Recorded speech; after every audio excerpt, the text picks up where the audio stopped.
Bismillah. Assalamualaikum warahmatullahi wabarakatuh.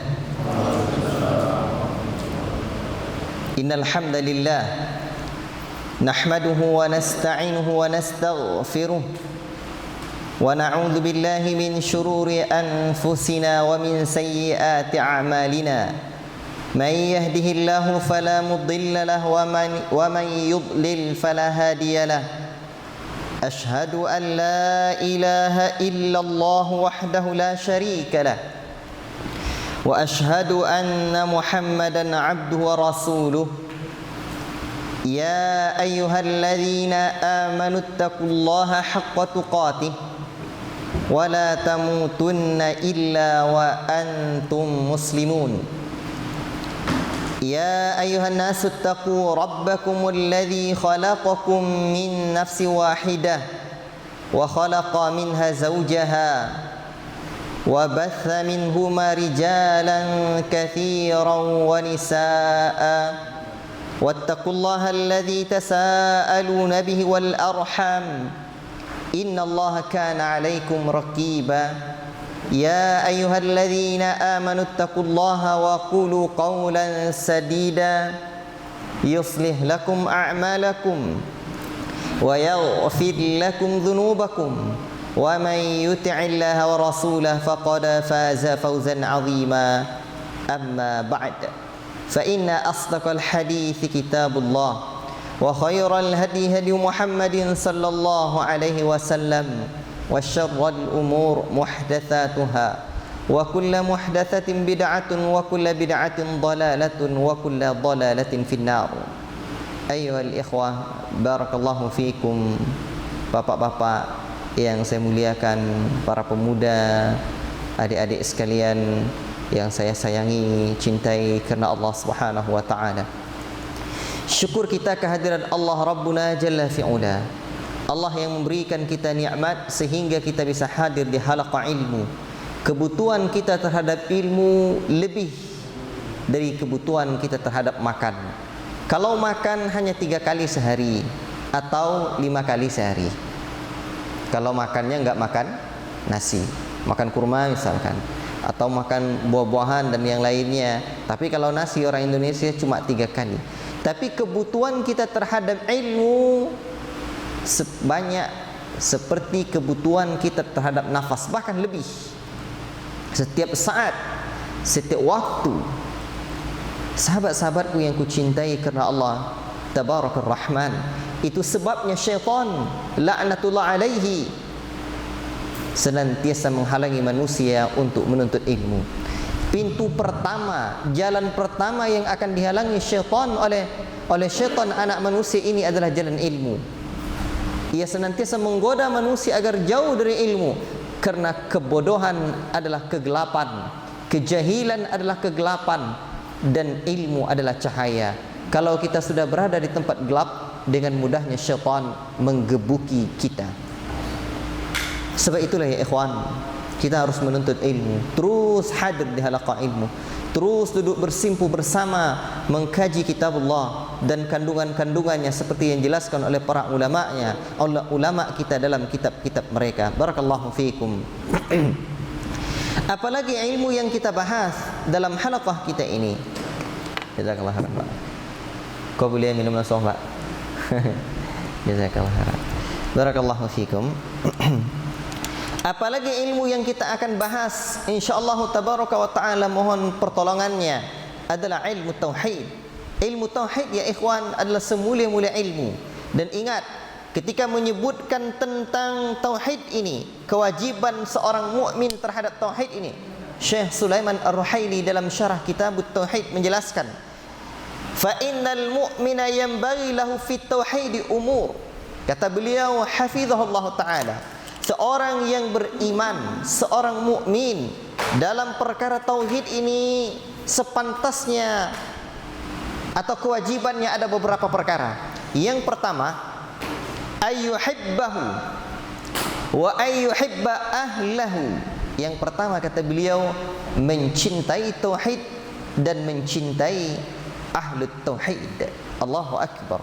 Mencintai tauhid dan mencintai ahlut tauhid. Sahabat-sahabatku yang kucintai kerana Allah Subhanahu wa taala, bagaimana pula seorang mukmin tidak mencintai tauhid? Kerana tauhid adalah jalan hidup yang akan membuat hatinya bergembira, hatinya bahagia, bahkan hidupnya selamat sejak dunia hingga akhirat. Afwan.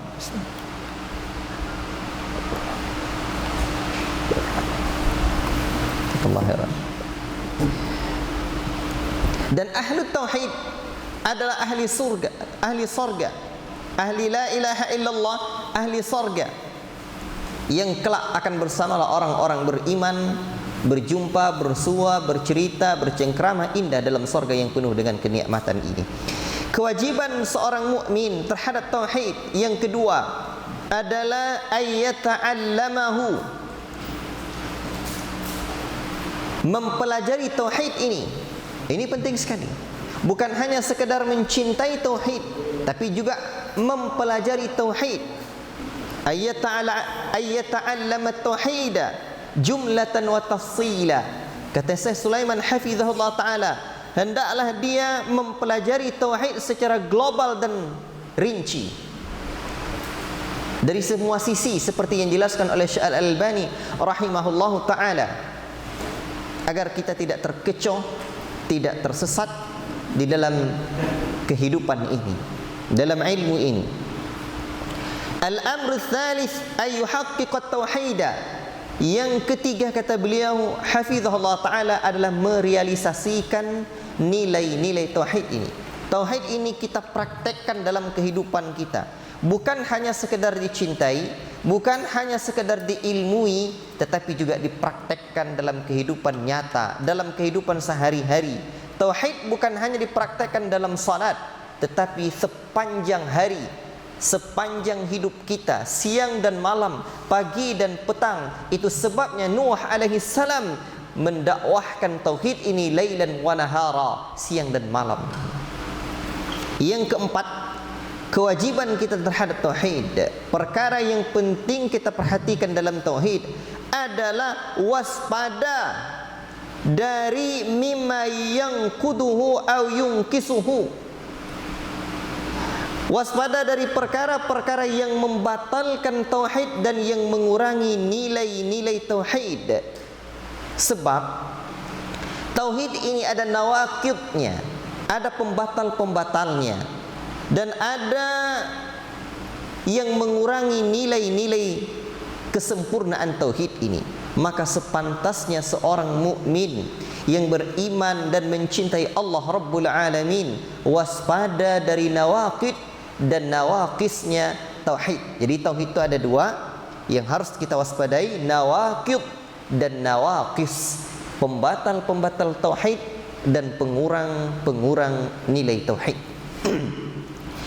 Al-amrul khamis, perkara yang kelima yang mesti kita perhatikan, ayyada'u ilaihi, berdakwah atau mendakwahkan tauhid ini. Al-amrul khamis ayyada'u ilaihi, perkara yang kelima yang mesti kita perhatikan dalam tauhid ini, atau semestinya kita dalam tauhid ini, adalah mendakwahkan manusia kepada tauhid. Bukan hanya untuk diri kita. Ana wa manittaba'ani, sebagaimana dalam surat Yusuf, saya dan orang-orang yang mengikuti saya. Apalagi ketika Allah menyebutkan kepada kita, ya ayyuhalladzina amanu qu anfusakum wa ahlikum nara, wahai sekalian orang-orang yang beriman, selamatkanlah dirimu dan keluargamu dari siksa neraka. Perkara yang pertama menyelamatkan keluarga kita, diri kita dan keluarga kita dari siksa neraka adalah tauhid. Kita ajak anak kita bertauhid, tidak ajak keluarga kita bertauhid. Baik. Al-amru sadis, yang keenam, ayyasbiru ala dzalik, sabar di atas derita yang akan kita tanggung bersama tauhid ini.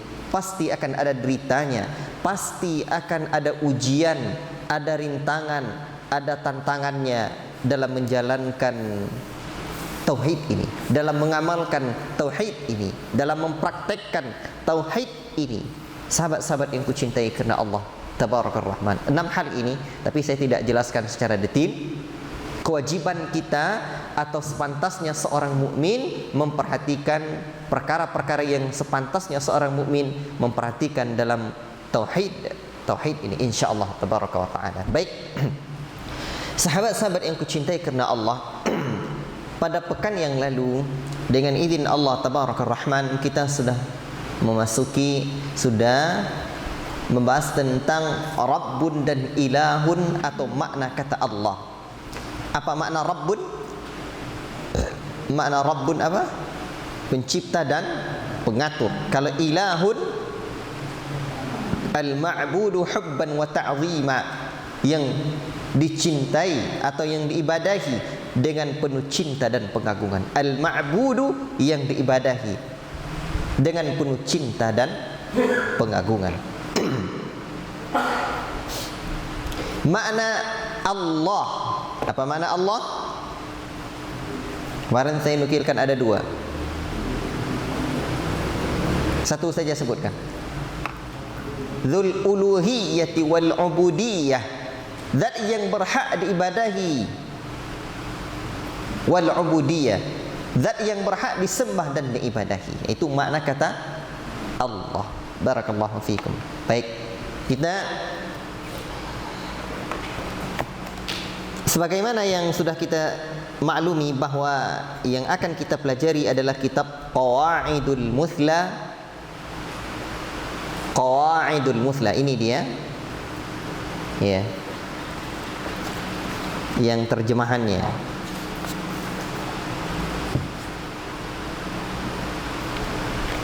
Ada beberapa orang yang punya.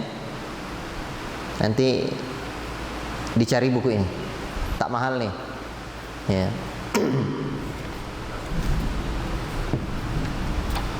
Insyaallah. Qawaidul Muthla. Qawaid,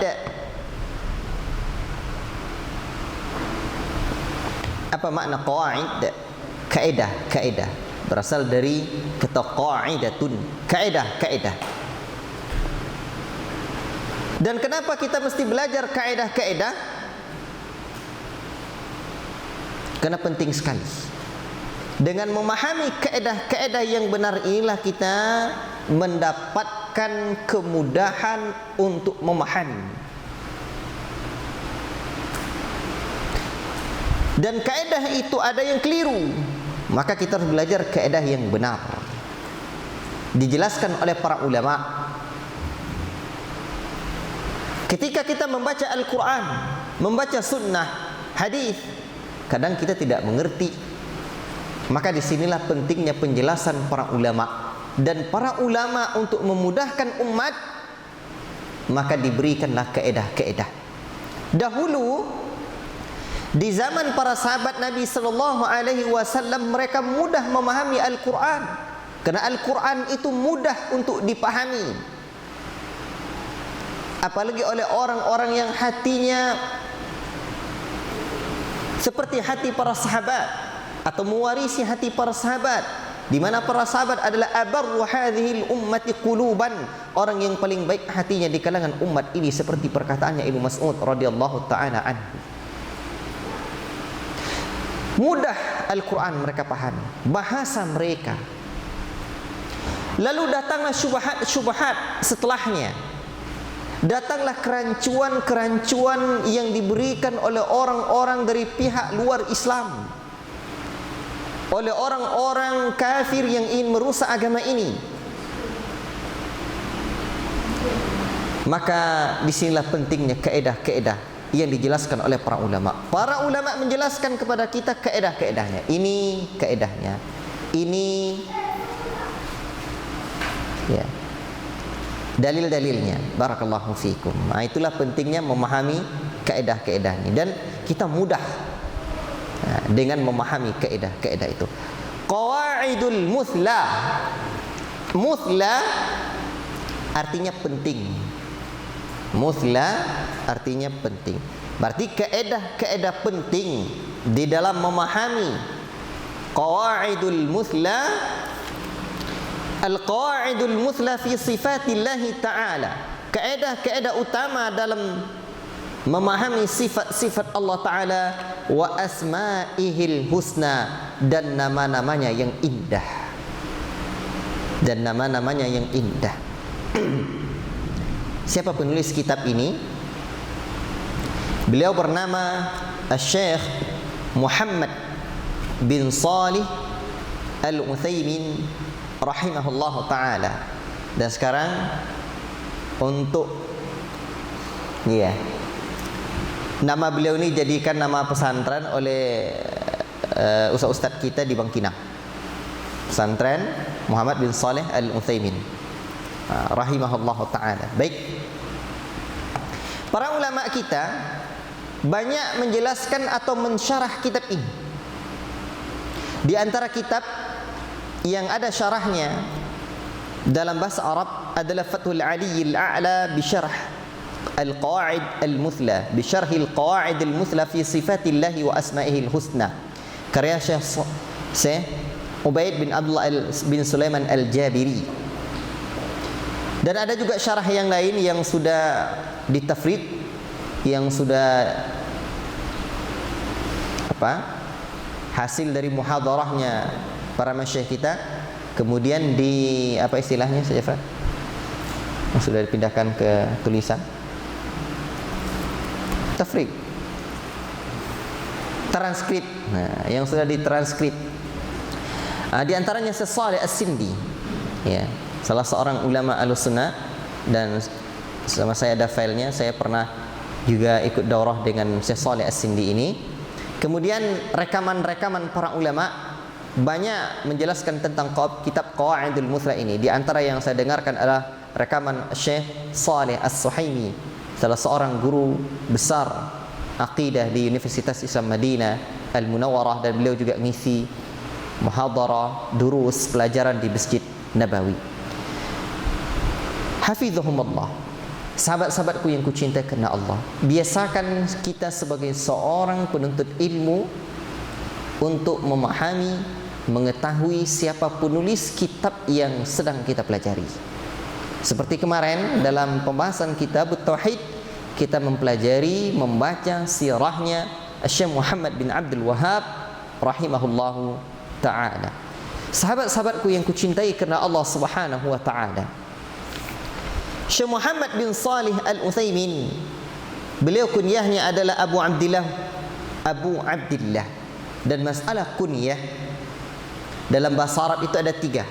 Ada isim, ada laqab, ada kunyah. Nama, seperti nama saya Firdaus. Laqab itu gelar. Saya tak punya gelar. Kalau Ustaz Manar punya gelar dia, Malin Pono. Dulu. Barakallahu fiikum. Itu laqab. Seperti Al-Imam An-Nawawi, laqabnya ya Muhyiddin. Atau ada para ulama kita yang bergelar Hujjatul Islam, pembelah Islam. Nah, kalau ayah saya dulu gelarnya Qoti. Qoti itu bahasa kita itu khatib. Kalau di Minang kan ada orang-orang, itu adatnya, orang-orang adat tuh kasih gelar. Itu Ketua Mui Sumbar itu gelarnya Datuk Panglima Basah. Itu dia.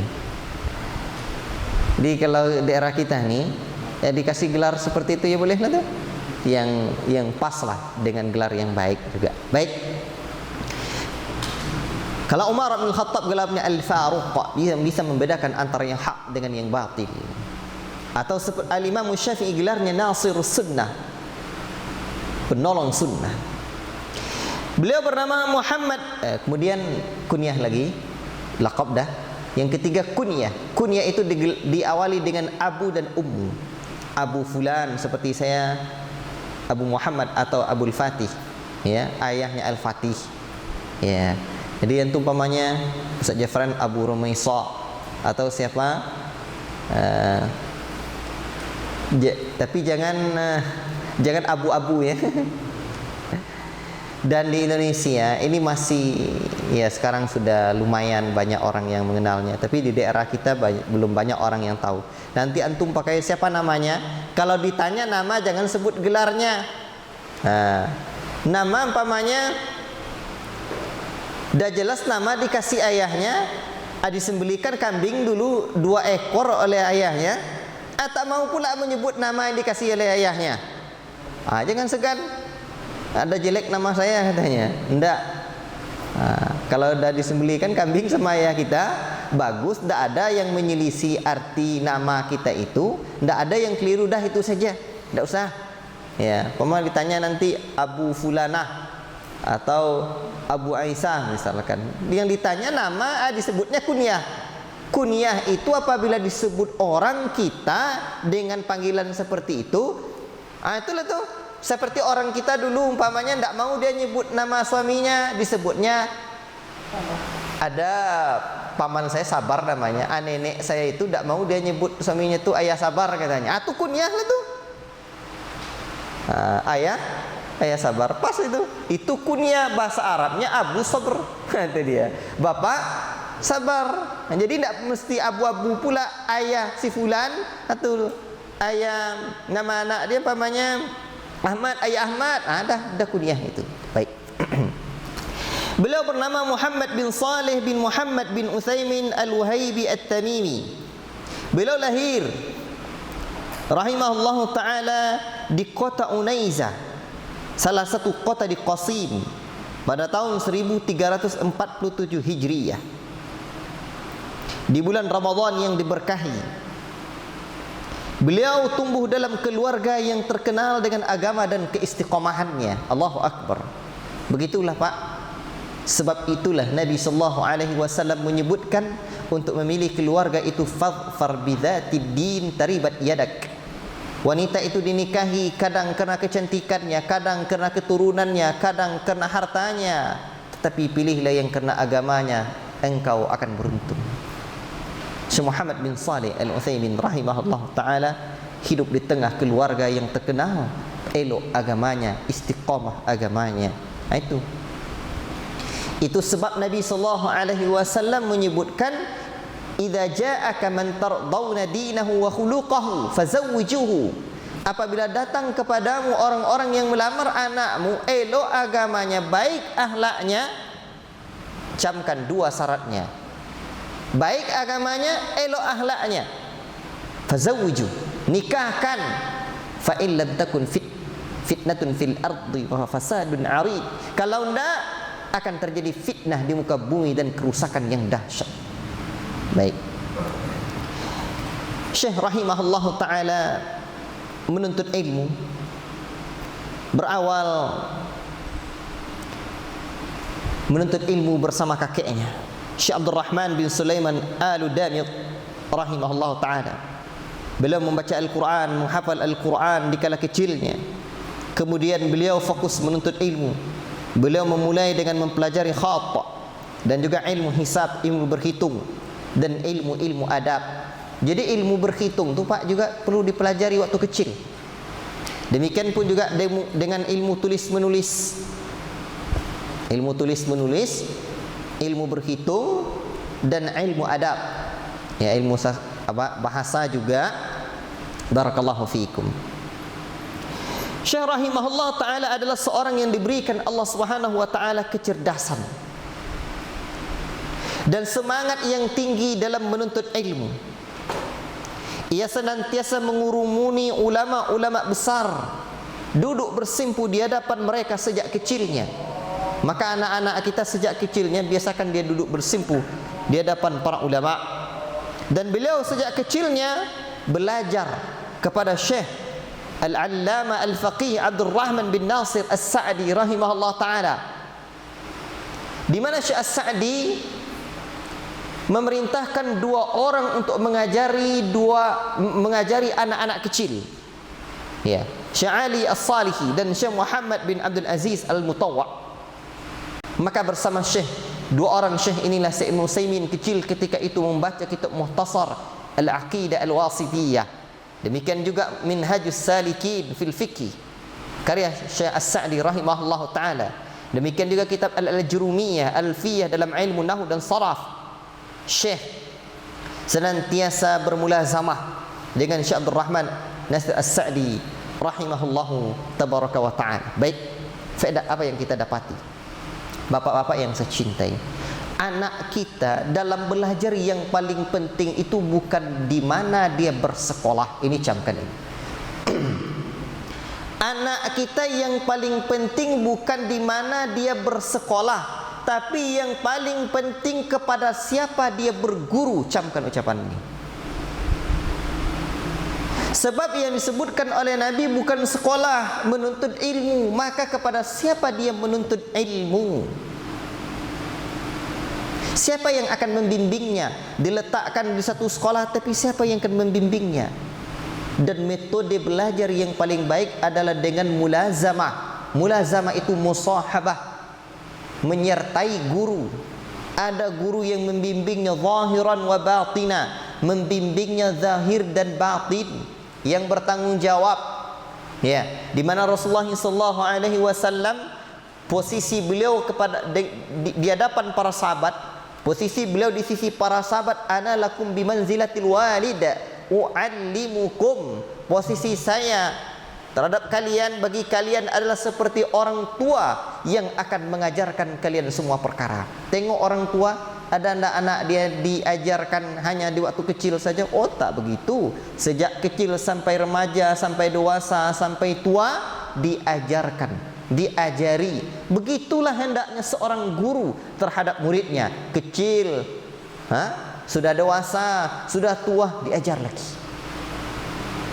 Maka konsep pendidikan yang baik adalah konsep pendidikan guru ini terus membimbing muridnya sampai betul-betul jadi, bahkan sampai betul-betul sudah jadi besar, bahkan sampai mati senantiasa, bahkan mungkin saling beristifadah nanti ketika dia juga telah menjadi seorang ulama, seorang yang alim. Maka seperti yang saya katakan, sekarang banyak anak pondok tak jadi ustadz. Apa sebab? Karena guru dia tidak bimbing lagi, ayah dia tidak perhatian. Tamat kelas 7, itu tidak ada lagi. Atau mungkin kelas 5 ada bisa khutbah, kelas 6 dah khutbah, kelas 7 udah khutbah. Tamat kelas 7, Masya Allah, setahun, 2 tahun, kemana-mana pergi khutbah. Dah 2 tahun mulai turun, akhirnya tahun ketiga entah kemana-mana, tahun keempat setelah tamat pondok tak ada nampak-nampak khutbah lagi. Makanya saya katakan bahwa untuk menjadi seorang dai dan ulama itu dalam kehidupan bermasyarakat, didik di pondok, didik di universitas, itu baru mendapatkan ilmu, atau dalam bahasa lain potensi untuk menjadi seorang dai atau potensi untuk menjadi seorang ulama. Ulama sejati, dai yang hakiki terlahir di tengah umat. Ini. Maka carikan murid kita, anak kita, terus dia kepada siapa dia berguru, terus dibimbing, dibimbing. Jangan hanya tamat pondok saja, jangan hanya tamat kuliah saja. Kalau kuliah nanti itu tengok juga siapa yang membimbing dia. Jangan hanya ada mantap nih sekolahnya, siapa dulu? Ada enggak? Kadang satu sekolah ustadznya mantap, pimpinannya bagus, tapi yang membimbing anak entah siapa-siapa. Maka ditinjau yang membimbing anak itu siapa. Barakallahu fiikum. Rihlatuhu ilmiyah, al-ilmiyah, perjalanannya adalah menuntut ilmu. Menuntut ilmu ini harus berjalan. Seperti yang sering saya katakan, jangan pernah kita tidak rela untuk meninggalkan anak kita, untuk melepaskan anak kita pergi menuntut ilmu, ya. Tapi menuntut ilmu ini tengok-tengok kepada siapa? Ya, kepada siapa? Jangan asal dipuji saja. Kadang ustaz nyebut ini mantap, ya, saya dicari lagi sekolah mantap, itu tidak seperti itu. Tengok dulu, diperhatikan dulu, ya. Dan kalam-kalam ustaz itu jangan ditelan mentah-mentah. Seperti kadang-kadang kalam saya, ya. Seperti misalkan saya menceritakan seseorang atau ulama ini begitu, itu boleh jadi dakwah beliau itu masih keliru, ya, atau organisasi beliau itu perlu diluruskan. Itu penting, ya. Berbeda antara organisasinya dengan dengan pribadinya. Barakallahu fiikum. Jadi beliau bimishwaratin minasyaikh Ali As-Salihi wa ba'da istidzanin minasyaikh As-Sa'di rahila Syekh rahimahullah taala ila Riyadh. Setelah beliau bermusyawarah atau ada masukan dari syekhnya, gurunya Syekh Ali As-Salihi, dan setelah meminta izin dari Syekh As-Sa'di rahimahullah taala, pergilah beliau rihlah rahimahullah taala ke negeri Riyadh. Pergi beliau ke Riyadh untuk menuntut ilmu. Ketika telah dibuka ma'had ilmiah di sana pada tahun 1372, beliau masuk di tahun yang kedua dari ma'had ilmi ketika itu, ya, dan masuk ke kelas khusus. Baik, ada yang menarik yang disebutkan oleh Syekh Ubaid Al-Jabiri di dalam terjemah beliau ini. Bimishwarati minasyekh, ada masukan dari guru beliau Syekh Saleh As-Salihi. Jadi berguru itu, makanya di antara adab berguru, ini camkan ini. Yang pertama kali adab berguru, tengok dulu kepada siapa kita berguru. Adakah dia mengambil ilmunya dari guru sebelumnya yang juga betul ilmunya atau tidak? Adakah dia seseorang yang dia ada metode yang bagus dalam menyampaikan ilmu atau dalam bimbingan itu? Makanya di dalam adab menuntut ilmu bagi seorang penuntut ilmu, yang pertama selain dari ikhlas adalah tengok kepada siapa dia berguru. Kalau sudah berguru itu konsekuensinya besar, sehingga para ulama kita mereka khilaf mana yang lebih besar, kedudukan guru atau orang tua. Ungkapan mereka para ulama bahwa orang tua, bahwa guru adalah aba liruh, orang tua bagi ruh kita atau bapak bagi ruh kita. Adapun orang tua kandung kita aba lil jasad, orang tua bagi jasad kita. Bayangkan itu ungkapan para ulama, ruh dan jasad. Guru adalah orang tua bagi ruh kita. Ayah dan ibu adalah orang tua bagi jasad kita. Sedemikian besar para ulama, sehingga ada satu kitab yang berjudul Adabul Muta'allim Tujahal Mu'allim, adab murid terhadap guru, luar biasa. Makanya ditengok-tengok dulu anak kita hantarkan, bisa tak kita beradab nanti ke guru anak kita itu, atau kita sendiri bisa tak kita beradab nanti ke guru itu. Kalau tak, jangan berguru, cari guru lain, selesai cerita. Barakallahu fikum. Makanya setelah beliau berguru kepada Syekh Saleh As-Salihi, Syekh Ali As-Salihi ini, beliau gurunya memberikan masukan. Kemudian beliau ada izin dari gurunya, tengok adab, ada izin dari gurunya untuk pergi ke yang lain. Orang tua kita dulu bilang datang tampak muka, pergi tampak punggung. Itu sebuah ungkapan yang luar biasa. Datang tampak muka, pergi tampak punggung. Ba'amun, apa nama ba'amun? Itu bahasa Wak. Ya, Buya, izin Buya aku anak anta nak belajar Buya. Ayalah. Besok waktu dia pergi lagi, anak kita minta izin dulu, jangan nyoncong je. Jangan pergi begitu saja, nyondok-nyondok, sembunyi-sembunyi. Su'ul adab, jeleknya adab. Itulah sebab anak kita tidak jadi-jadi. Itu salah satu sebab, ya. Al-adabu fawqal ilmi, adab itu lebih tinggi nilainya dari ilmu.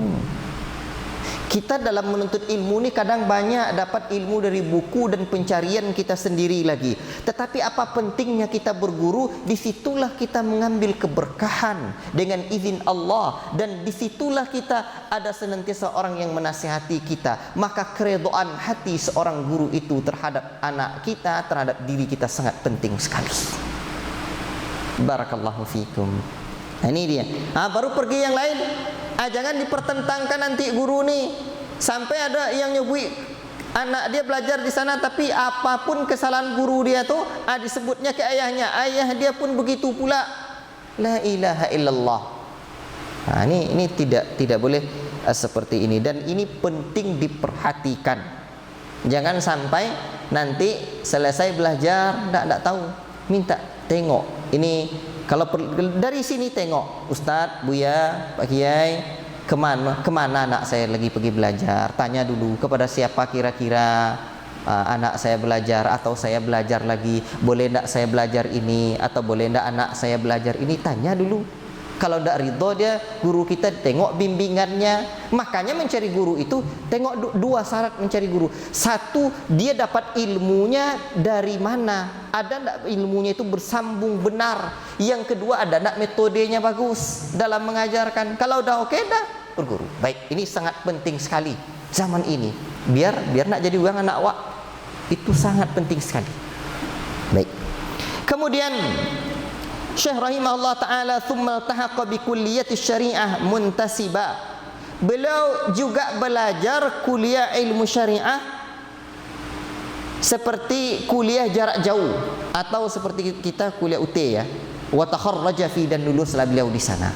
Jadi kuliah jarak jauh beliau. Jadi termasuk beliau mulazamah, beliau belajar di ma'had ilmi, kemudian juga beliau belajar ilmu kuliah syariah jarak jauh. Beliau jarak jauh itu seperti apa? Ada modulnya, kemudian diikuti. Maka Syekh Muhammad bin Shalih Al-Utsaimin di antara orang yang sukses belajar sendiri seperti ini. Dan ini sekarang sangat mudah sekali. Tadi saya komunikasi dengan Syekh Dr. Izzi Al-Qahtami, salah seorang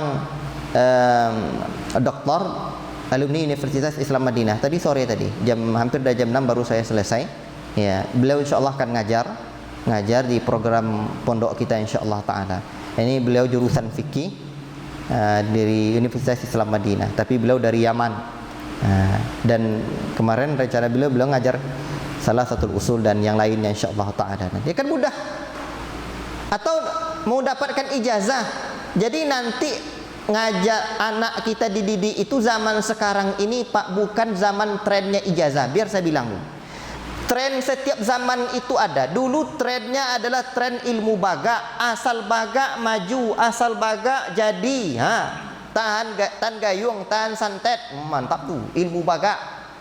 Itu tren zaman orang tua-tua kita.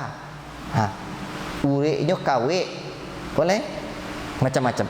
Habis zaman itu ada ganti lagi trennya. Ada pula trennya tren ijazah. Asal ada ijazah maju. Sehingga dipalsukanlah ijazah. Dipalsukan ijazah. Itu trennya tren ijazah. S1, S2, S3. Wah sekali. Tapi kalau zaman ini, era disrupsi seperti ini bukan tren ijazah lagi, tapi tren ilmu dan skill. Pahami kau? Asal punya ilmu jadi, asal punya skill jalan. Makanya sekarang banyak yang S2 tapi kerjanya apa? Ikut nge-grab, ngojek sekarang kan online. Ngetren. Ternyata ijazah S2-nya untuk itu aja. Skill dia cuma skill ngojek. Itu dia. Oleh sebab itu yang paling penting sekarang tuh skill. Dapat skill ndak anak nanti? Dapat ilmu ndak anak nanti? Soal ijazah belakangan. Siapa Pak Menteri kita yang sekarang? Pak Nadiem Makarim. Coba sebutkan sama saya, apa ijazah beliau? Kok bisa-bisanya beliau jadi Menteri Pendidikan? Tapi tengok gebrakan beliau, gebrakan Merdeka Belajar, kampus Merdeka itu tuh dahsyat itu. Belum pernah dibuat oleh gerakan menteri sebelumnya. Merdeka Belajar, kampus belajar. Itulah dia, Pak Nadiem Makarim. Itu bosnya Gojek itu dulu. Kok bisa menjadi Menteri Pendidikan? Skill. Itulah tren zaman hari ini. Jadi jangan tanya ijazah ini. Tapi nanti anak nanti ini gini Ustaz, mudah Pak untuk dapatkan ijazah paket. Ijazah mudah mendapatkan ijazah negeri. Itu program kita napan itu insyaallah 3 tahun dapat kuliah ijazah S1 itu. Insyaallah. Sampai doktor pun insyaallah enggak payah-payah. Zaman sekarang Bapak tinggal duduk sini saja. Itu yang perlu saya ingatkan. Saya ambil faedah-faedah ini biar kita jangan keliru mendidik anak. Paling penting sekarang anak kita jadi orang beradab, berilmu. Itulah yang paling penting. Sebab ketika Allah menyebutkan ya ayyuhalladzina amanu qu anfusakum wa ahlikum nara, wa sekalian orang-orang yang beriman pelihara dirimu dan keluargamu dari siksa neraka. Ali radhiyallahu taala anhu menyebutkan adibuhum wa allimuhum, didik mereka dengan ilmu, didik mereka dengan adab dan ajarkan mereka ilmu. Itu paling penting. Didikkan mereka adab dan ilmu, dan panjang sekali ini.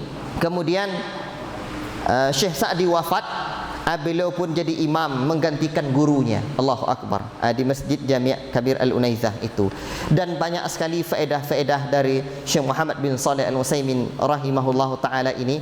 Tapi saya beritahu guru saya Ustaz Habibi rahimahullah taala itu menulis satu kitab, Masya Allah sangat bagus sekali, biografinya Syekh Muhammad bin Shalih Al-Utsaimin rahimahullahu taala. Nanti insyaallah kita cetak, karena semua tulisan-tulisan beliau sama saya sekarang, insyaallah taala. Dan beliau ini salah seorang yang gigih dalam menuntut ilmu. Di antara bentuk kegigihannya dalam menuntut ilmu disebutkan bahwa beliau belajar dengan Syekh As-Sa'di, itu sampai awal belajar kitab mulazamah itu banyak murid-murid yang lain. Tetapi ketika khatam itu hanya tinggal beliau sendiri dan gurunya Syekh As-Sa'di rahimahullahu taala, tinggal beliau sendiri. Dan ketika itulah Syekh As-Sa'di menghadiahkan apel kepada beliau. Apelnya itu besar, hadiahkannya apel, lalu dibawanya pulang ke rumah, dibagikannya kepada keluarganya. Itu menjadi kenangan indah khatam kitab bersama Syekh As-Sa'di, dan dikasihkan hadiah apel oleh gurunya kepada beliau. Dan beliau tak banyak kenal buah. Kenangan apel pertama itu yang luar biasa bagi beliau. Beliau bawa ke rumah dan menjadi kenangan indah beliau. Itu menunjukkan kegigihan beliau dan dalam menuntut ilmu. Adapun kegigihan beliau dalam berdakwah luar biasa. Beliau orangnya lembut, beliau orangnya juga berdakwah kemana-mana tempat. Sampai diceritakan di Unaizah itu kiranya tidak ada lagi tanah yang tidak terinjak kakinya Syekh Muhammad bin Shalih Al-Utsaimin rahimahullahu taala. Ada orang yang benci dulu dengan dakwah beliau, lalu beliau ini jumpa dengan orang itu. Kadang orang yang benci dengan kita tuh kadang basa-basi juga dengan kita. Lalu kata orangnya, Syekh, kapan minum kopi ke rumah saya? Syekh pun tangkap langsung, iyalah, saya mau kapan kira-kira minum kopi rumah kamu? Akhirnya orang ini, ayo besok-besok lah Syekh. Akhirnya saya ini tanya lagi, kapan kira-kira saya bisa minum kopi ke rumahmu? Akhirnya orang itu pun terpaksalah menerima Syekh Utsaimin untuk menjadi tamu dan minum kopi di rumahnya. Lalu orang itu pun sadar, dan akhirnya dari yang sebelumnya membenci Syekh, akhirnya pun mencintai Syekh, dan beliau yang menceritakannya. Allahu Akbar, luar biasa. Beliau lah di antara ulama kita, yang ulama besar yang sezaman dengan Syekh bin Baz, Syekh Utsaimin, Syekh bin Baz, Syekh Utsaimin, dan Syekh Al-Albani rahimahullahu tabaraka wa taala. Banyak sekali faedah tentang beliau, tapi kiranya sudah jam 8, kita cukupkan menyebutkan tentang beliau rahimahullahu taala. Kita tutup dengan beliau. Para ulama kita ini masing-masing punya kelebihan. Syekh bin Baz kelebihannya banyak memberikan bantuan kepada orang lain. Beliau mufti Arab Saudi dahulu. Adapun Syekh Ibnu Utsaimin rahimahullah taala kelebihannya banyak rekaman ceramahnya. Maka sekarang kitab-kitab Syekh Ibnu Utsaimin itu ditafrid, ditranskrip, sehingga Majmu' Fatawa Rasail beliau itu ditulis lagi oleh murid-muridnya, dan ditulis oleh murid-muridnya jadi kitab juga jadinya. Adapun Syekh Al-Albani rahimahullah taala banyak karya tulisnya dalam ilmu hadis dan yang lainnya juga. Maka apa skill kita, apa keahlian kita, tinggalkan Pak untuk umat ini. Jangan tertinggal kita. Apa yang bisa kita berikan untuk umat, berikan. Barakallahu fikum. Wallahu taala a'lam bis-shawab.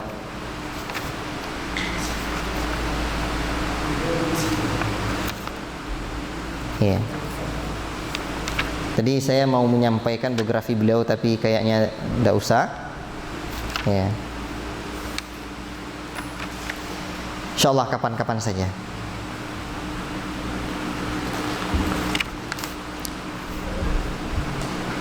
Kita sambung dulu, nanti kita stop di 8:30 InsyaAllah ta'ala. Baik. Yang ada buku silakan buka.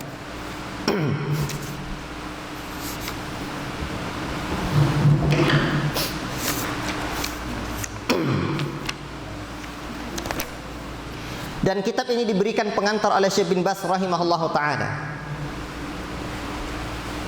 Alhamdulillah wassalatu wassalamu ala Rasulillah wa ala alihi wa ashabihi wa man ihtada bihudah. Amma ba'd. Kata Syekh bin Baz rahimahullahu taala, saya telah menelaah satu karya berharga yang ditulis oleh sahibul fadilah saudara saya Syekh Muhammad bin Shalih Al-Utsaimin dalam masalah asma, nama-nama Allah dan sifatnya. Beliau menamai kitab ini Al-Qawaidul Muthla fi Sifatillahi wa Asma'ihil Husna. Wa Asma'ihil Husna. Saya telah menyimak isi kitab ini dari awal sampai akhir dan ternyata isinya sangat bermutu. Syekh bin Baz rahimahullah taala menyimaknya karena beliau seorang yang buta, ditakdirkan buta oleh Allah Subhanahu wa taala, tapi walaupun buta beliau menguasai Fathul Bari, kitab semeter tebalnya. Ya, beliau kuasai, luar biasa itu. Ya. Kitab ini berisi penjelasan tentang akidah salafus saleh dalam memahami nama dan sifat Allah Ta'ala, dan juga berisi kaedah dan pembahasan penting lainnya dalam masalah nama dan sifat Allah. Dalam kitab ini beliau juga memaparkan secara jelas makna ma'iyah Allah yang termaktub, ma'iyatullah yang termaktub dalam kitabullah azza wa jalla, baik yang khusus maupun yang umum, menurut pemahaman Ahlus Sunnah, yaitu bahwa sifat ma'iyah tersebut ada secara hakiki dan tidak menunjukkan bersatu dan berkumpulnya Allah dengan makhluknya. Akan tetapi Allah Subhanahu wa taala berada di atas arasy-Nya sebagaimana yang Dia jelaskan dan tentu sesuai dengan keagungannya Subhanahu wa taala. Di sini saya ingin menyampaikan dua hal. Yang pertama, pentingnya akidah kita berdasarkan akidahnya salafun as-salih. Kalau tidak kita keliru. Ya. Dan saya jelaskan lagi nanti dalam muqaddimah pentahqiq. Yang kedua, ma'iyatullah, kebersamaan Allah. Seringkali atau banyak kejadian ma'iyatullah ini salah dipahami. Kebersamaan Allah. Di tahun 2004 atau tahun 2005 awal, enggak, tahun 2004, saya pernah di masa-masa dulu saya dalam masa jahiliyah, saya banyak belajar ilmu dengan tuk dukun. Di antara dukun yang saya pelajari ilmunya, satu malam saya duduk di rumahnya. Dia juga ahli adat istiadat. Dalam ilmu adat tu ternyata juga ada yang keliru. Adat tu lebih duluan dari agama katanya. Nah, di antara kekeliruan dalam ma'iyatullah, datuk ni menyampaikan kepada saya tentang ilmu diri. Man arafa nafsahu faqad arafa rabbahu. Barang siapa yang kenal dengan dirinya, kenallah ia dengan Rabbnya. Ini disebutnya hadis, padahal sebenarnya bukan hadis. La asla lahu. Lalu beliau mengatakan, cobalah lihat dirimu. Tengok, lain nampak sondaknya. Nampak tidak? Dan nampak, itulah dia hakikat zat Allah itu. Sebab dalam ilmu yang lain saya dapati juga dari orang tua yang lain juga, diri itu dibaginya tiga. Diri terdiri, diri terpari, diri sebenar diri. Diri terdiri ibaratnya Adam. Nih, Adam dalam ilmu tuk dukun tu ni jasad kita ni. Diri terdiri, diri terpari. Diri terpari itu Muhammad. Ruh kita ni berasal dari Muhammad. Nah, itu dia, Nur Muhammad. Yang ketiga, diri sebenar diri. Itulah dia hakikatnya zat Allah. Kata datuk ni. Adapun, nah itu ini dari yang lain tadi. Kalau dari datuk yang man arafa nafsahu tadi, dia mengatakan, coba tengok diri kamu. Kalau dah nampak, itulah dia zat Allah. Mana ada laisa kamisli syai'un, mana ada kita yang serupa dengan makhluk ni katanya. Itu dalilnya. Laisa kamisli syai'un, tidak ada kita yang serupa dengan makhluk ni. Tengok saya, kamu, siapapun, tidak ada kita yang serupa. Itulah dia hakikat zat Allah tu. Tidak ada kita yang serupa katanya. Berarti digunakannya ada ayat Al-Quran, tidak ada kita yang serupa katanya. Digunakan ayat Al-Quran dengan pemahaman dia saja. La ilaha illallah. man fassara Qur'ana bi ra'yi falyatabawwa maq'adahu minan nar. Barang siapa yang menafsirkan Al-Quran dengan sekehendak dan sekemauannya, sekehendak isi perutnya saja, maka bersiap-siaplah tempatnya di neraka. La ilaha illallah. Barakallahu fikum. Sahabat-sahabat yang kucintai kerana Allah Subhanahu wa taala. Ini contoh. Ada lagi yang lain dalam ilmu-ilmu tuk dukun dan ilmu yang berkembang di tempat kita, di mana-mana tempat juga situ di alam Nusantara ini. Zikir itu kan macam-macam tingkatnya. Ada tingkat zikir Yahu. Dengar nak Bapak? Yahu. Seperti apa hu tu? Terbayang tak hu? Kalau Bapak dengar hu, apa yang terdengar? Jangan bayangkan Yahunya. Coba saya sebut hu. Apa yang terbayang dalam pikiran Bapak ketika saya menyebut hu? Apa bendanya hu? Yang ada bunyi hu-nya itu. Benda yang ada hu apa Pak? Bunyi angin, ya kan? Bunyi angin. Jadi kata Bapak ni, jadi hakikat zat Allah itu hu. Ternyata menurut beliau, menurut dia, beliau itu untuk orang mulia kayaknya dalam bahasa kita ni. Menurut dia, hu, hakikat zat Allah tu angin nilah. Angin. Makanya kita tidak nampak, tidak terlihat. Jadi ada pula yang lain menyebutkan ada angin di luar, ada pula angin di dalam. Macam-macam. Inilah dia ma'iyah yang disalahpahami.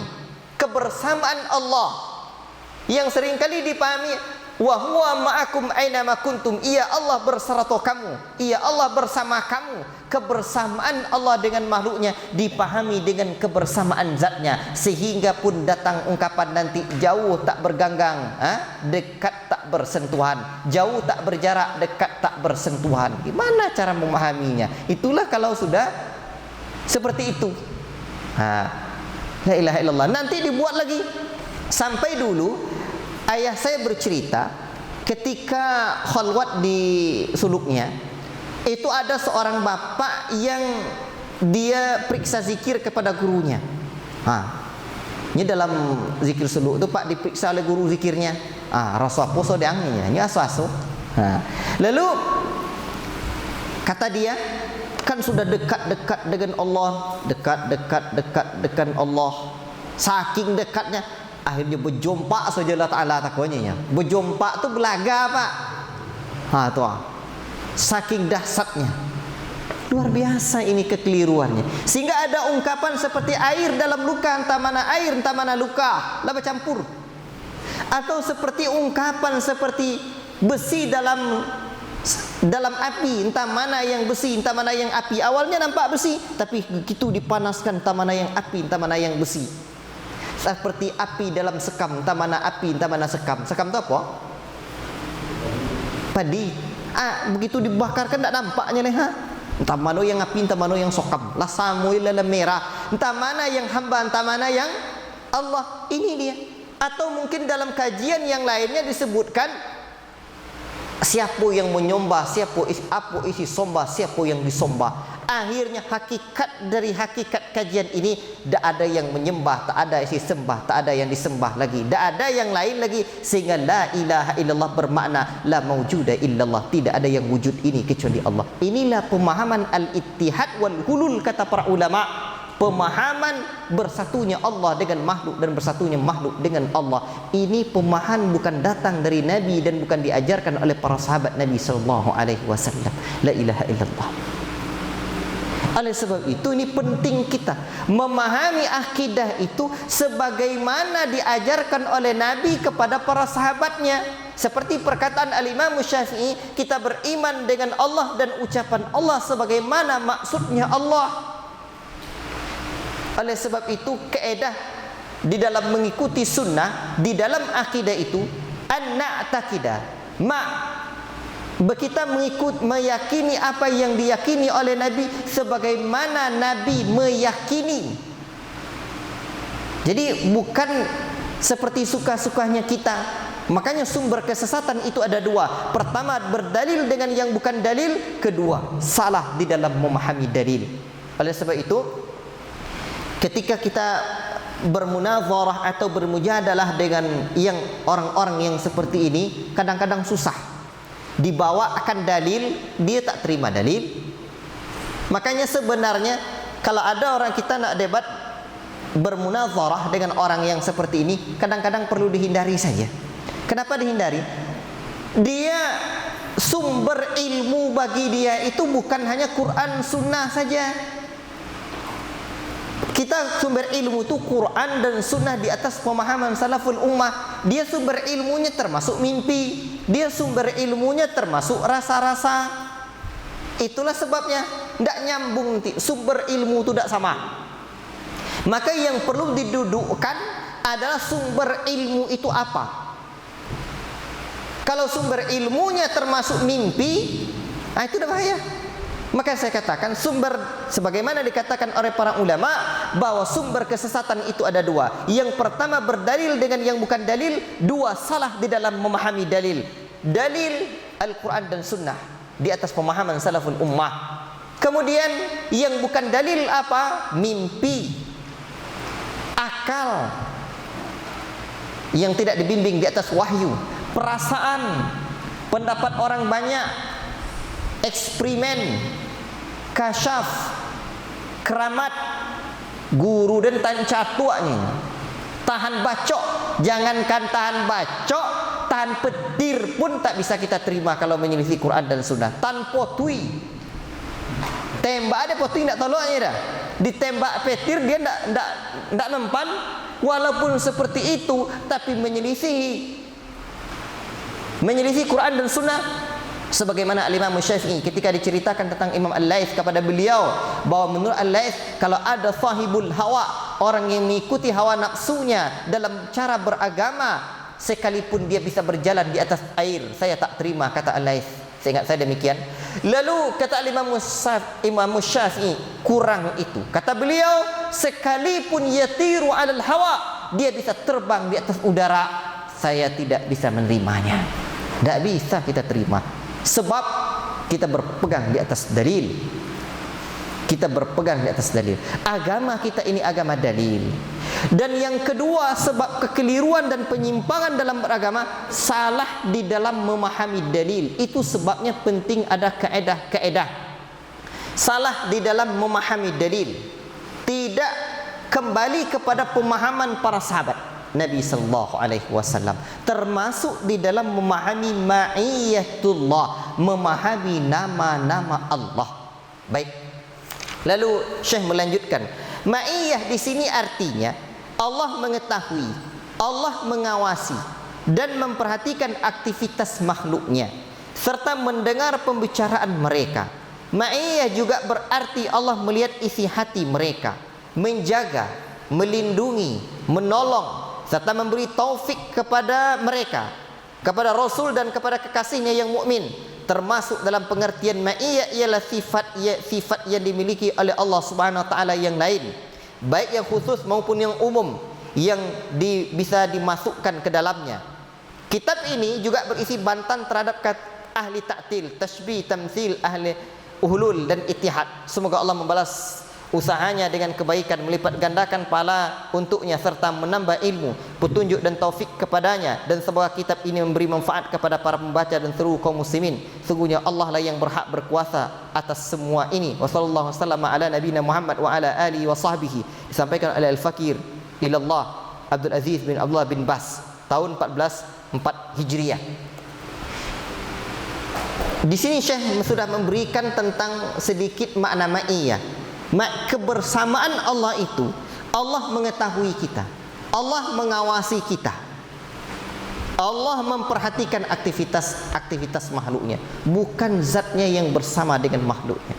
Makanya dahulu ketika Al-Imam Ahmad membantah orang-orang Jahmiyah, beliau menyebutkan kaedahnya, Allah setelah menciptakan makhluk kok, hanya ada 3 kemungkinan. Yang pertama, Allah berada dalam alam. Yang kedua, alam berada dalam Allah. Yang ketiga, Allah zatnya terpisah dari alam, tapi senantiasa Allah mengawasi dan ilmunya bersama alam ini. Kemungkinan yang pertama, Allah di dalam alam. Allah di dalam alam, mungkin dah Allah berada dalam WC, mungkin dah Allah berada dalam anjing, mungkin dah Allah berada di dalam tempat-tempat yang kotor. Tidak mungkin. Mustahil. Mustahil. Makanya kalau ada orang yang mengatakan Allah, di mana Allah? Dalam diri awak, dalam diri saya. Sangat kecil Allah. Lihatlah hadis-hadis yang menjelaskan tentang kebesaran Arash. Seperti apa besarnya Arash? Luar biasa. Sebagaimana yang sudah kita maklumi, di atas kita ada makhluk yang bernama kursi. Tidaklah langit dibandingkan dengan kursi. 7 lapis langit itu dibandingkan dengan kursi, hanya dengan kahalqatin munqatin bi ardi falatin. Hanyalah seperti cincin yang diletakkan di tengah-tengah padang pasir. Cincin itu ibarat 7 lapis langit, dan kursi itu bagaikan padang pasir yang begitu luas. Perbandingan cincin dengan padang pasir, perbandingan langit dengan kursi. Makhluk Allah yang bernama kursi, bukan tempat duduk Allah. Lalu di atas kursi ini ada makhluk lagi yang bernama Arash. Kata Rasulullah, perbandingan kursi yang demikian besar dibandingkan dengan Arash. Kursi hanya seperti cincin pula di tengah-tengah padang pasir. Padang pasirnya bagaikan Arash. Itulah Arsyur Rahman. Arasnya Ar-Rahman. Besarnya Arash, terbayang tidak? Hadza khalqullah. Ini baru makhluknya Allah. Makhluk Allah. Adapun Allah, Allahu Akbar. Allah Maha Besar. Ar-Rahmanu 'alal 'arsy istawa. Zat yang Maha Rahman itu beristiwa di atas Arash. Dan beristiwa itu maknanya maklum, di atas beristiwa. Ya, bersemayam di atas. Tapi Allah tidak butuh terhadap makhluknya. Beristiwanya Allah di atas arasnya Allah tidak sama seperti di atas buku ini bisa di atas buku lagi, di atas buku ini bisa buku ini lagi. Di atas buku ini bisa pena ini, atau bisa air minum dan bisa yang lainnya. Itu di atasnya makhluk. Tapi di atasnya Allah tidak serupa dengan makhluknya, dan tidak ada lagi makhluk di atas itu. Allahu Akbar. Allahu Akbar. Kalau aras saja demikian besarnya, tidaklah mungkin bisa katakan aras itu berada dalam diri kita. Bayangkan itu, besar langit dibandingkan bumi ini, luar biasa. Tidaklah makhluk yang di atas ini lebih kecil dari makhluk yang di bawah. Kita ini hanya bagaikan satu butir pasir di tengah-tengah padang pasir dibandingkan dengan makhluk Allah Ta'ala yang lain yang ada di bumi ini. Dan bumi ini kecil dibandingkan dengan langit. Bayangkan langit, ittatis sama, langit itu berdiri-diri. Tidaklah langit berdiri-diri, melainkan kenapa? Tidak lewat dari 2 jari atau 4 jari, melainkan di atas sana ada malaikat yang berdiri sedang beribadah kepada Allah, atau malaikat yang sujud kepada Allah. Pantas langit berdiri-diri. Di bumi ini coba tengok berapa jarak antara kita. Tak 4 jari itu kan? 4 meter, 4 hasta, la ilaha illallah, 4 jengkal. Di langit masih banyak makhluk Allah. Tak mungkin langit bisa masuk dalam diri kita. Langit-langit ada, langit tak mungkin.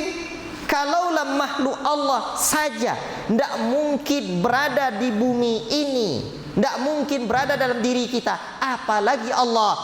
Maka batillah perkataan orang-orang yang mengatakan bahwa Allah ada dalam dirinya. Subhanallah amma yasifun. Maksudnya Allah dari yang mereka sifati. Itu yang pertama, tidak mungkin. Yang kedua, kalaulah, kemungkinan kedua lagi, kalaulah kemungkinan kedua, alam berada dalam Allah. Mungkin tak alam berada dalam Allah? Ntar dulu, saya teringat kalau ada orang yang mengatakan bahwa Allah itu bersama dengan makhluknya, atau kalau Allah itu berada dalam alam ini, Itu sungguh sangat batil dari perkataannya orang-orang yang mengatakan bahwa Allah berada atau menitis dalam tubuhnya Isa. Sebab dalam keyakinan mereka bahwa Isa kan Nabi, berarti Allah menitis di dalam tubuhnya Nabi. Itu mendingan Nabi. Ini ada yang mengatakan Allah berada dalam alam. Kalau Allah berada dalam alam, berarti kemungkinannya Allah juga berada dalam WC. La ilaha illallah. Ini lebih batil dari perkataan-perkataan orang yang mengatakan Allah berada dalam menitis dalam tubuhnya Isa. Baik, kemungkinan kedua, makhluk ini berada dalam Allah. Mungkin tak? Berarti anjing dalam Allah, kucing dalam Allah, septic tank dalam Allah, yang kotor-kotor dalam Allah, najis dalam Allah. Subhanallah amma yasifun. Maksudnya Allah dari apa yang mereka sifati. Tidak. Hanya tinggal kemungkinan yang ketiga. Allah ciptakan alam, Allah terpisah zatnya dari alam, dan zat alam terpisah dari Allah. Tapi senantiasa Allah menguasai alam. Makanya makna ma'iyatullah, kebersamaan Allah, kebersamaan dalam ilmunya, kebersamaan dalam penguasaannya, kebersamaan di dalam kudrahnya, kebersamaan dalam iradahnya. La ilaha illallah. Sahabat-sahabat yang kucintai karena Allah Subhanahu wa taala, dan dalam ma'iyatullah ini banyak orang yang keliru. Orang-orang tua-tua kita banyak yang keliru. Sangat banyak. Luar biasa. Luar biasa. Itu yang perlu kita ingat. Berarti kalau seperti itu, penting kita berdakwah. Baik. Kemudian saya lanjutkan sedikit. Kemudian di sini juga ada pendahuluan dari muhakkik, yang mentahqiq kitab ini. Saya tidak bacakan, tetapi ada poin di sini disebutkan kewajiban mengikuti manhaj salaf. Saya mesti ingatkan lagi dalam hal ini. Pentahqiq kitab ini membawakan firman Allah setelah membawakan khutbatul hajah. Wa may yushaqiqir rasul min ba'di ma tabayyana lahul huda wa yattabi' ghayra sabilil mu'minin nuwallihi ma tawalla wa nuslihi jahannam wa sa'at masira. Dalam surah An-Nisa ayat 115. Jadi kalau ada orang yang bertanya kepada kita, kenapa kalian jadi orang salafi? Bilang saja salafi itu tidak sama jo bahasa Minang. Kalau salafi bahasa Minang yo ndak dua lapis. Selapis, bukan dua lapis. Bahasa Minang salafi, tidak dua lapis. Salafi itu artinya lawan dari kata khalafi, pengikut generasi belakangan. Adapun salafi, pengikut generasi salaf. Apa arti salaf tu? Salaf itu artinya pengikut generasi terdahulu. Mana dalilnya? Surah An-Nisa ayat 115. Cam kalau tu. Kau dah apa ayat? Nomor ayat jadilah tu. Kata Allah begini. 115 surah An-Nisa. Itu dia. Wa may yushaqiqir rasula, barang siapa yang menentang Rasul min ba'di ma tabayyana lahul huda, setelah nyata baginya petunjuk itu, wa yattabi' ghayra sabilil mu'minin, dan dia mengikuti selain jalannya orang mukminin, nuwallihi ma tawalla, maka kami biarkan dia bergelimang dalam kesesatan itu, wa nuslihi jahannam wa sa'at masira, dan kami akan masukkan mereka ke dalam neraka jahannam, dan jahannam itu adalah seburuk-buruk tempat. Baik. Di sini kan ada dua hal. Diancam kita dengan neraka. Ancamannya ada dua. Allah biarkan dalam kesesatan, Allah masukkan kita dalam neraka. Apa sebabnya kita mendapatkan dua hal ini? Ada dua sebab pula. Yang pertama, menentang Rasul. Sekarang Rasul tak hidup lagi, maka bentuk menentang Rasul tentulah menentang hadis-hadisnya. Yang kedua, wa yattabi' ghayra sabilil mu'minin, dia mengikuti jalan selain jalannya orang mukminin. Siapa orang mukminin yang dimaksud dalam hadis ini? Orang mukminin yang dimaksud dalam hadis ini adalah para sahabat. Karena orang mukminin ketika itu bukanlah jamaah masjid sekarang. Orang mukmin yang ada ketika itu adalah para sahabat. Ketika ayat ini turun, orang mukminnya adalah para sahabat. Berarti siapa yang menentang Rasulnya dan mengikuti jalan selain jalannya orang mukmin dari kalangan para sahabat, kami biarkan mereka dalam kesesatan dan kami masukkan mereka dalam neraka jahanam. Itu sebab kita wajib mengikuti para sahabat. Makanya Pak, di dalam pemahaman agama ini tidak cukup hanya dengan Quran dan Sunnah saja. Apalagi sekarang ini, Quran dan Sunnah. Quran dan Sunnah saja tidak. Esensi, poin penting di dalam manhajus salaf. Manhaj salaf ini adalah pemahaman kita di dalam memahami Quran dan Sunnah itu seperti apa. Disinilah dia pentingnya kita kun salafiyan alal jaddah, menjadi seorang yang meniti napak tilas jejak generasi salaf itu. Kita memahami Quran dan Sunnah itu dengan pemahaman para sahabat, tidak benar pemahaman generasi terbaik umat ini. Baik.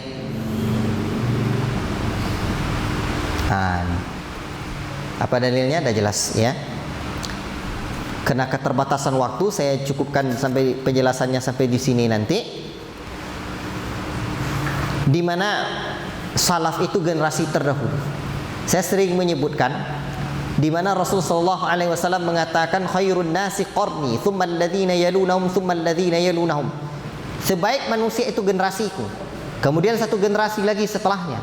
Kemudian satu generasi lagi setelahnya. Inilah pemahaman orang yang terdahulu. Dan ibarat sungai, inilah yang di hulu.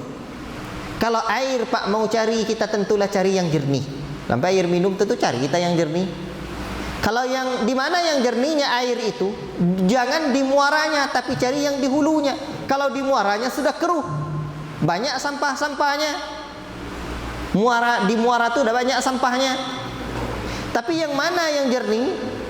Yang di hulu. Tengok di kamar kiri hulu, jernih airnya. Tengok kita mandi di sungai, di muara sungai Tikun batang ya. Tuh. Airnya jernih, sejuk pula. Ikannya banyak pula. Itu sungai. Maka sekarang agama ini mana pula hulunya?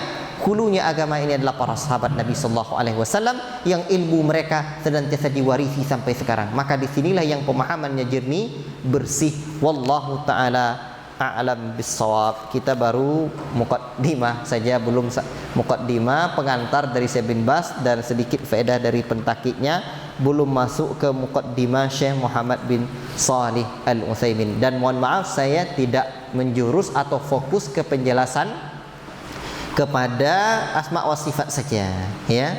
Karena saya melihat banyak faedah-faedah yang lain yang umum untuk dapat kita pahami juga ya. Apalagi kita ya yang butuh ini ya, kita yang awal-awal belajar tentu banyak faedah-faedah yang ingin kita dapatkan. Wallahu taala a'lam bissawab. Hendak sabar kita dalam mempelajari kitab ini insyaallah taala. Cukup sekian dari saya, yang benar hanya dari Allah, yang salah dari pribadi saya yang menyampaikan. Hanya kebenaran yang mesti kita ikuti.